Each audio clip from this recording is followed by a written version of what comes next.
Okay, so I've read this story to Jackson and I have made a list. And I'm really sorry, I'm using the flipped cameras. So my list, hold on, I'll show that in a second, is backwards. But basically, I went through and we got all the big details out. There were a lot of them, okay? So each book is going to be different, but you can see how many I had, and I did do little bullet points for him.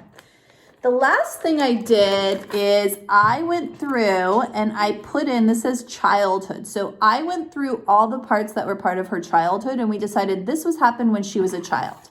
These things happened, this says adulthood, when she was an adult, right? Like college through her years. I kind of just referred to it as like a teacher's age. I don't know, whatever you want to use. And then we continued to find the details. I said older life here. Okay. And then I apologize that it's flipped, but I'll do my best to describe what I have written. I explained that Jackson's going to try to do 6 sentences and he's going to use these notes, and I'm going to really let him work independently on this to see where he is. Now, Jackson's a first grader and this is actually hold on a second. Yes, what do you want to say? But are you going to help me? I will help you when you have questions, but I'm going to let you. Sit right next to me? Okay. I'm going to let you do a lot of the writing. Good question. So Jackson's a first grader, and this is actually a 2nd grade lesson that I was going to start this week on Monday.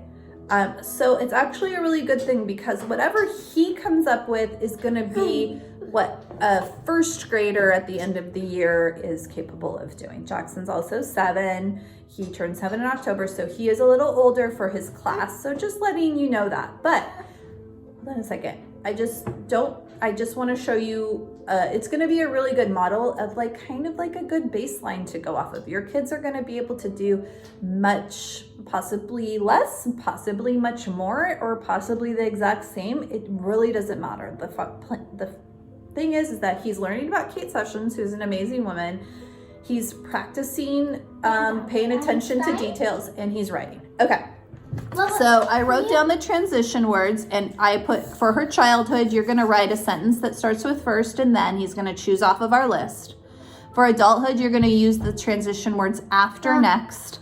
And then for her older life, you're going to say then and then finally. And he's only going to write 6 sentences. So he obviously is not going to use this entire piece of paper because there's a lot more than 6 sentences here. So another good thing is like I'm gonna see what Jackson pulls out to make this sound like a really good summary.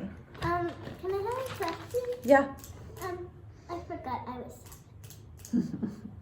And so when he writes the final piece, you know, you can read over and decide, okay, are they pretty much getting like the kind of flow and order that a good summary would be, or is there some work that we can do on maybe making it flow better? And those are all going to be different things. So I'm going to go do that with him, and then I'll do kind of a final little short follow-up. I'll try to show you without a flipped camera what he wrote. And then I think the very final thing that you could do as a parent, if you wanted to keep doing this, is just go and look, have the kids look for spelling mistakes, circle them, really work on grammar. So what I'm going to work on with Jackson is reading his work back to me the way he wrote it, not the way that he wanted it to sound. And that's a really hard skill to learn in school. So it might be like a good time to practice that. Then he can try to find his own mistakes or think, oh, I forgot a word that makes that sentence sound weird, or it's not a complete sentence. But he's reading it to do that. Can I? All right.